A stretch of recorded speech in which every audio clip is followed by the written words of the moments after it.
அனைவருக்கும் என் இனிய வணக்கம்.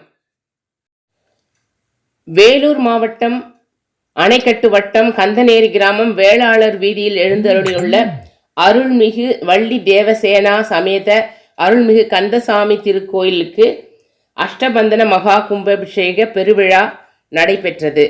23/11/25 அன்று, அதாவது நேற்று நடந்தது. அதை பற்றிய காட்சிகளை தான் நம்ம இப்போ பார்க்க போகிறோம். இத்திருக்கோயிலுக்கு ஏற்கனவே இருந்த ஆன்றோர் பெருமக்களால் 16 கால் கல் மண்டபம் அமைத்து 29/8/1982 பின்னர் அதில் சிதிலமடைந்திருந்த சிலைகளை புதுப்பித்து புதியதாக சிலைகளை நிறுவி 10/4/2011 மகா கும்பாபிஷேகங்கள் நடைபெற்றிருக்கின்றன. கந்தசாமி கடவுளின் திருக்கோயிலின் வெளிப்புற காட்சிகள். இது இந்த இடத்துல தான் அன்னதானம் நடைபெறுகிறது. இப்போ யாகசாலையிலேருந்து கோயிலுக்குள்ளே போகிறாங்க உபயதாரர்கள். ஏற்கனவே யாகம் நடந்து கொண்டு இருக்கிறது. யாகசாலைக்கு முன் பக்தர்கள் அமர்ந்திருக்கிறார்கள். நாம் இப்போ யாகசாலையை பார்க்குறோம். அங்கே பஞ்சலோக பிள்ளையார் சிலையை அலங்கரித்து வச்சுருக்காங்க. கூடவே வள்ளி தேவ சேனாபதி கந்தசாமி தெய்வத்தையும் அலங்காரம் பண்ணி வைத்திருக்கிறார்கள். எல்லா இடத்துலையும் இந்த கும்பங்கள் நிறுவப்பட்டிருக்கின்றன.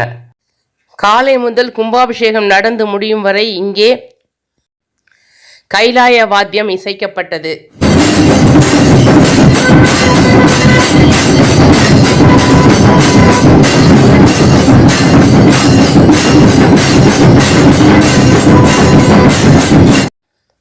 வாங்க இப்போ கோயிலுக்குள்ளே போகலாம். முதல்ல நம்ம பிள்ளையாரை தரிசனம் பண்ணிக்கலாம். அடுத்ததாக மயில் பலிபீடம், துவாரபாலகர்கள், கருவறை, வள்ளி தேவசேனை சமேத கந்தசாமி கடவுள். எனக்கு இந்த கோயிலில் ரொம்ப பிடிச்ச விஷயம் என்னென்னா, இது பாருங்கள், தரை வரைக்கும் கருங்கல் அந்த காலத்தில் போட்டிருக்காங்க. 16 கால் கல் மண்டபம் அமைச்சு. இப்போ இவங்க கருவறையை வெளியில் கிரைனைட்டால் இது பண்ணியிருக்காங்க. அது பரவாயில்ல.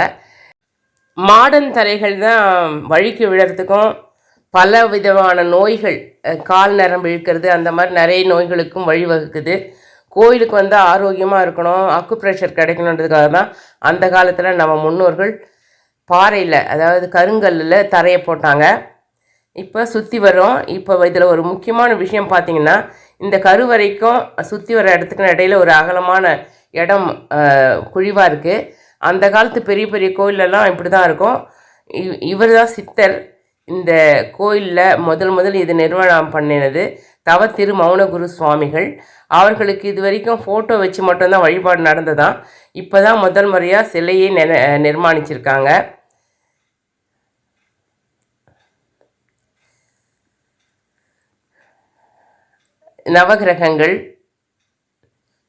நவகிரகத்துக்கு பூஜை நடக்குது.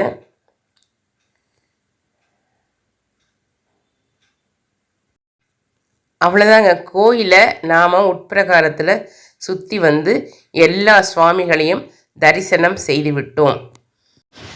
கந்தசாமி கடவுளுக்கு அர்ச்சனை செய்யக்கூடிய வேண்டிய பழங்கள் மற்றும் 96 வகையான மூலிகைகளை யாகத்தில் இடுவதற்காக எடுத்துக்கொண்டு கோயிலை வலம் வருகிறார்கள். நாம் இப்போ கோயிலுக்குள்ளே வந்துட்டோம். இதுதான் கருவறை கோபுரம். இப்போ கும்பாபிஷேகம் நடைபெற போகிறது. இங்கே பார்த்திங்கன்னா ஒருவர் நிற்கிறார் பாருங்கள். ஒவ்வொரு சுவாமிக்கு முன்னால் ஒரு கும்பத்தை வச்சுட்டு ஒருத்தர் நிற்கிறாரு.